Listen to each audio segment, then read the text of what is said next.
Okay, so we've got 2 days left to go before we actually fly out, and here is my kit. So there's everything that I'm going to be taking with me, and it's all got to fit into that rucksack over there in the corner, which is an Exos Osprey 58. So what I'll do is I will slowly pan around and show you each of these things and tell you what they are.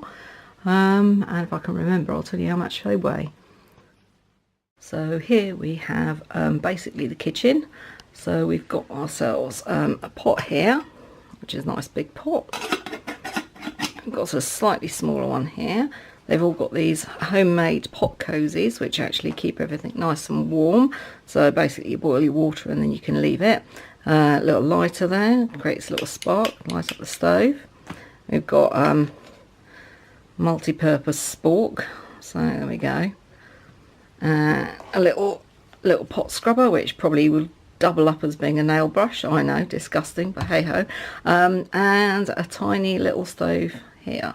So that's, oops Daisy, that screws straight onto a small canister of fuel, and put your pots on top of that, and there we go. And this here is my wash kit. So very basic, flannel, microfiber towel. Got this amazing little collapsible bowl, completely collapses, there we go. There we are. We've got multi-purpose soap, toothpaste, toothbrush, some tea tree oil, very good disinfectant. That is one of my luxury items. That's face cream, bit of moisturiser there. You take some luxuries with you after all, haven't you? And then we've got this, which is kind of like a bottle with a shower heady type thing on it, so you can have your own little personal little tiny weeny little shower for all those areas that you might like to clean. These are the electronic items that I'm taking with me. So head torch, spare batteries, mobile phone, cable for the mobile phone, plus some very lightweight headphones, power block. What do we got here? Camera case, spare battery, and spare micro SD card as well. And we got this is the Garmin InReach Mini. Basically it has an SOS function on it, so that should you fall off a cliff or get partly eaten by a bear, you can summon some help. Unfortunately it does involve a monthly subscription, which isn't very cheap, but for peace of mind it was kind of worth doing, really. It also enables me to post a link to a web page that allows people to track my progress. And here we've got just a basic wall charger, there we go, with the American adapter for it. A very basic first aid kit. Just want to show you one thing in it. There are deer ticks all over the trail, and they carry Lyme disease, so you've got to check every day to make sure you haven't got a tick. And this, I don't know how well you can see that, this is a tick remover. It's called a tick lasso. Let's see if I can do this. There we go. Okay, so you push the end and a little cord comes out. You see that little lasso at the end, and you put that over the tick, and then you slowly and gently let it back, and then you gently twist and it pulls the tick out. So you have to be very careful not to traumatize the tick, because if you traumatize the tick it will vomit into you, and that's probably when you're going to get infected by Lyme's disease. So you've got to be kind to your tick when you take it out. Here I've got a warm pair of gloves that are screen friendly, so I can use my mobile phone with them. This is a pair of waterproof gloves with sort of grippy pads, so I can still use my walking poles when I've got those on. This is a buff, which is basically kind of a headband that can turn into all kinds of things. You can make it into a little hat, you can warm your neck with it, you can do all kinds of stuff with that. My sunglasses, and in that case is also my spare pair of glasses as well. I've got a little thin but very warm woolly hat, and my baseball cap. A few things that I'm probably going to have to be using on a regular basis on the trail. So you've got hand sanitizer, some insect repellent, this is good against ticks as well, toilet paper, yes, biodegradable, so I can dig a little hole with this amazing little trowel. It's titanium, it weighs next to nothing. It's got a nice sharp point to get through difficult ground and tree roots and things. And this, ladies and gentlemen, is a pea rag. Oh yes, it's a thing on the trail. And to save yourself toilet paper and only use it when absolutely necessary, if you see what I mean, if you are a lady and you have a pea, one can use this in place of toilet paper, and then one hangs it on the outside of one's backpack and lets the sun dry and disinfect it. Oh yes, happy days people, happy days. Right, this little wash roll that I bought from Osprey, I'm actually using as a kind of a bits and pieces kind of bag really. What we've got here is I journal every day, so to save, well, it's a bit of a toss-up on the trail really. You know, you've got to think about battery life and being able to charge things and how heavy those battery packs are and stuff like that. So I've gone old school for now. So I've got a couple of little pads here. These are from Write in the Rain. Basically you can write on them, they can get wet. I mean, you can stick them in a puddle, they'll be absolutely fine. The writing won't come off them and the paper won't fall apart. So that's that. And with them comes some, as a pen and a couple of different coloured pencils, red one and an ordinary one, and this is my Swiss Army knife sharpener that's also in there. Okay, next bit up, so we've got this dear little washing line which all tucks into there, and it's really useful. I've already used it once here at home actually. More of that on the trail, I guess. A packet of tissues, just because you never know, do you? I've got some spare bags here and a little repair kit, so there's things that I can fix the tent with, I can fix my blow up bed with, there's some spare guy rope, a little bit of paracord, I don't know, a bit of velcro, like just all kinds of stuff. Well, anything that breaks, might need to fix it, and that's the thing. At the top here I've got a little mirror, there we go, my knit comb.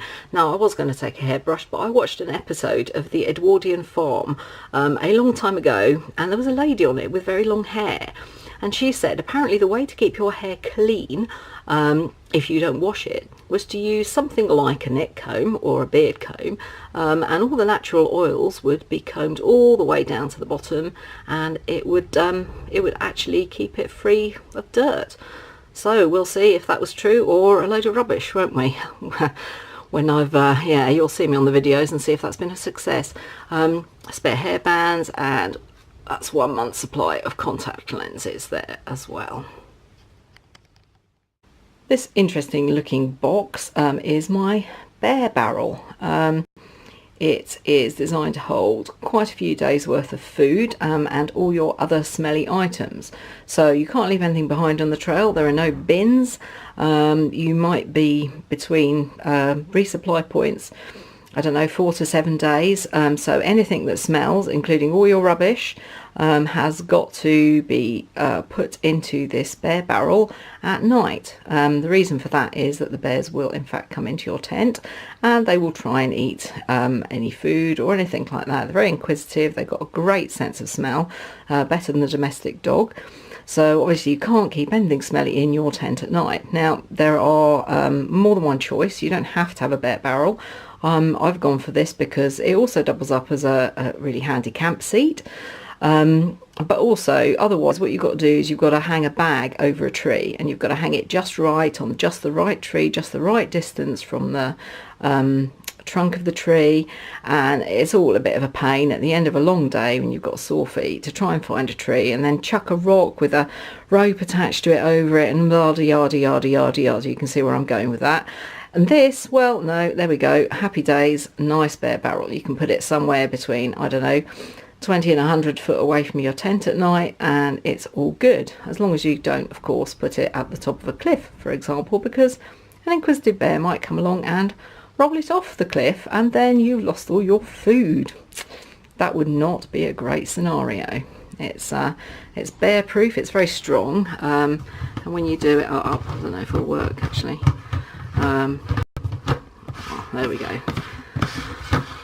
You can maybe hear it. There's a couple of little where are we? There we go. There's a couple of little things here that go past this notch, and the bear obviously does not have opposable thumbs, so the bear will not be able to get this barrel open, and he'll have a jolly good job blunting his teeth on the plastic as well. So my food is safe. Yay! These are my camp shoes. They're very, very light, really comfortable. Just exactly what you want when you've taken your hiking boots off at the end of the day. They've got really grippy sole there. They were not cheap, I can tell you that much.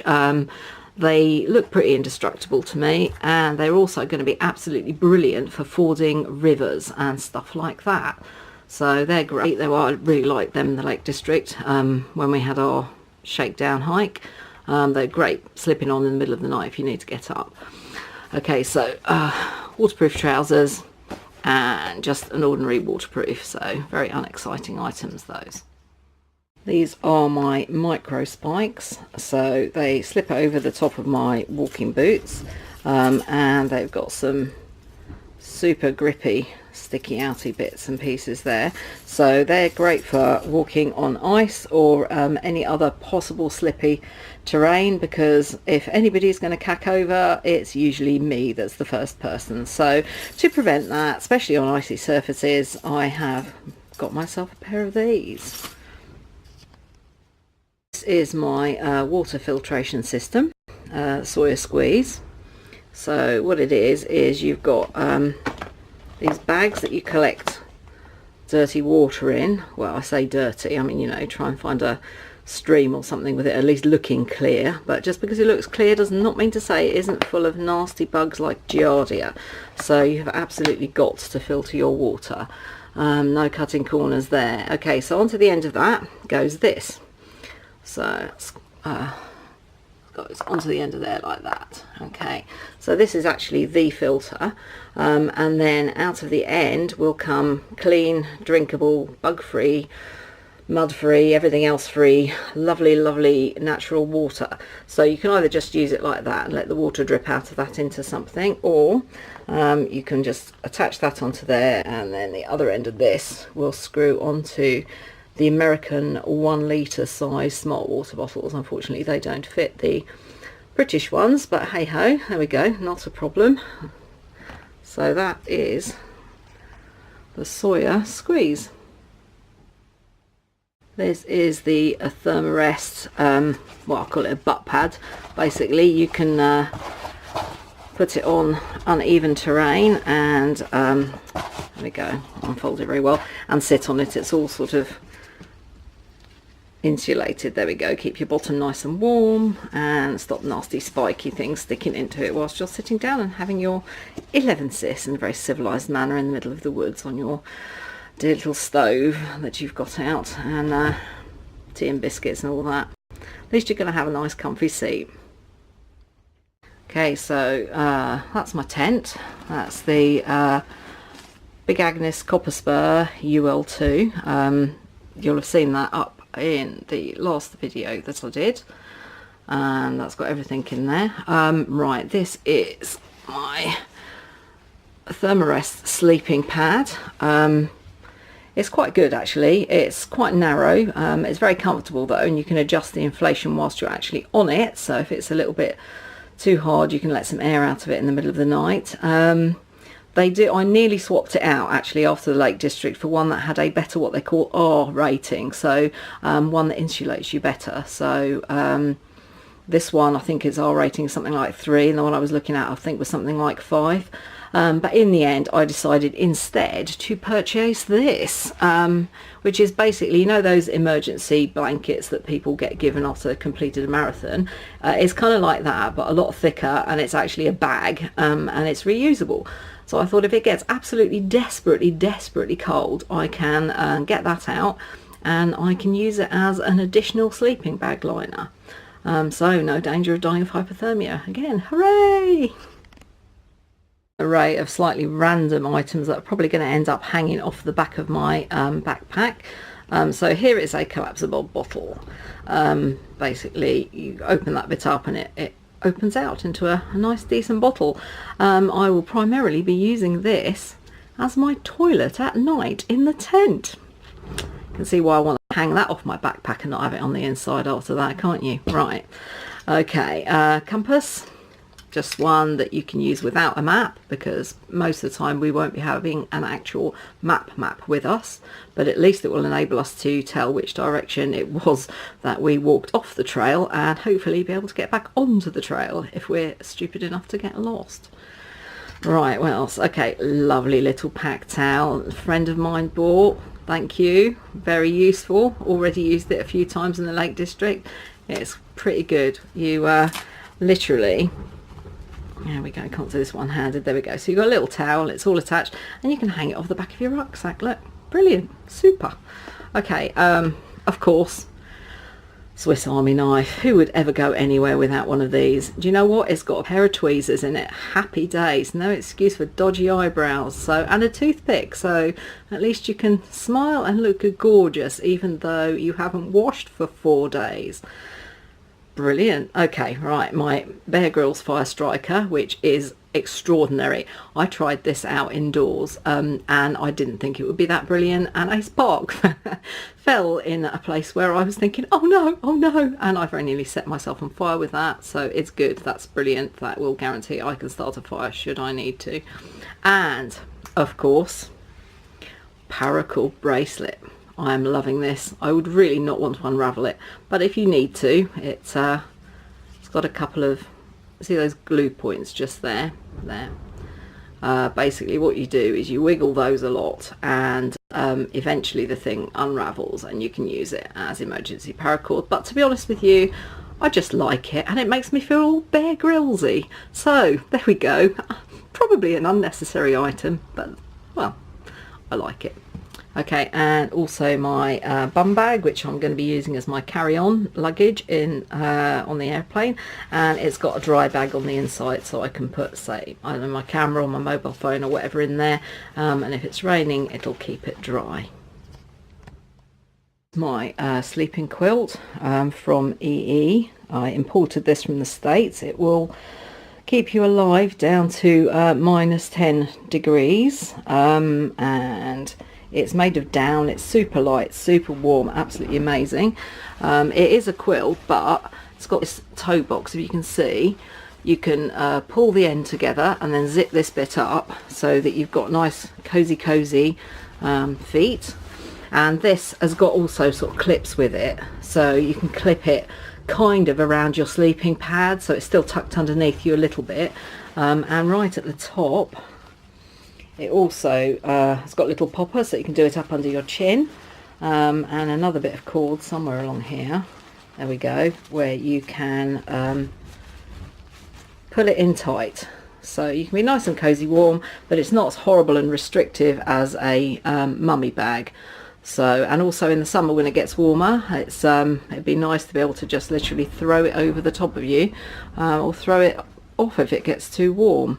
Also, those are in this particular dry bag, because it's very important to obviously to keep your things you're sleeping in absolutely dry and be guaranteed that they're not going to get wet, especially down, because if down gets wet it just collapses basically and you've lost all your heat insulation. So in this particular bag is my sleeping bag, also sleeping bag liner. I won't take it out of the bag, but it's not real silk, it's imitation silk, from I can't remember what the company's called, something or other, silkworm, can't remember. Oh look, there we go. I don't know if you can see that, the Scottish Silkworm Company, there we go. And it does actually add quite a few degrees to your level of warmth. What I like about that is there's also at the top of it there's like a little bag bit, so you can slip your pillow into that so your pillow doesn't keep disappearing off the end of your sleeping pad. Also in this bag is my those are the straps that hold the quilt to your sleeping pad, and so also in that bag is my blow up pillow from Sea to Summit. It's incredibly comfortable. It's very adjustable as well. It's got this weird double valve thing so that you can let air out of it if you need to in the middle of the night, because like not everybody likes a pillow that's hard. Some people like squidgy ones, and you won't know that till you blow it up. And it's also got this nice shape, not very clear here actually, when you blow it up, where it goes in a bit, so you've got room for your shoulder as well. So that's the things that are in this particular dry bag. In here is my duck down puffy jacket. I won't take it out, there we go. And basically, if you these dry bags are absolutely brilliant. They, as long as you are able to fold the top over at least 3 times, they are guaranteed, or you can't submerge them in water, but they are guaranteed to keep the contents dry. And also you can kind of sit on that and squish out all the air, and then it goes absolutely flat. So everything packs a lot better into this altogether too tiny looking rucksack. This bag has got all my sleepwear in it. So I've got just merino leggings, merino wool long sleeve top. I have a black silk balaclava, there we go. So there we go. And also these are amazing. These are down booties and they keep your feet toasty warm. They're absolutely amazing. So I'm loving those. They're worth every penny I paid for them. So as you can see, if I decide to get fed up with walking the Appalachian Trail, I have everything here that would be suitable to rob a bank in the middle of the night. Balaclava as well. This bag contains sort of any spare clothes. So at the moment I've got a base layer pair of merino wool leggings in there. If it's cold, I'll wear those underneath my walking trousers. Also my spare underwear's in there. I'm not getting that out to show you. Suffice to say though that you can get pants that are made of merino wool. Can you believe that? And it's worth buying things made of merino wool. These darn tough socks are also wool. And do you know why? I shall tell you why. Because merino wool is great at keeping stink at bay. So yes, if you wear merino wool underwear, you don't have to wash as often. Great tip for you. Okay, so socks. These are Injinji sock liners. Basically they're toe socks. Look at that. They're just weird to wear, I can tell you, but you wear those underneath these and then they rub against each other, and because of the toes, your toes don't rub against each other either, so it prevents blisters. And so far today I have not had a blister, so clearly they are working. I'll let you know how that works out later on. Okay, last few items here. So I've got a waterproof case for my passport, and any cash can go in there. Also this is AWOL's guide. I don't know how clearly you can see that there, but it gives you distances northbound and southbound.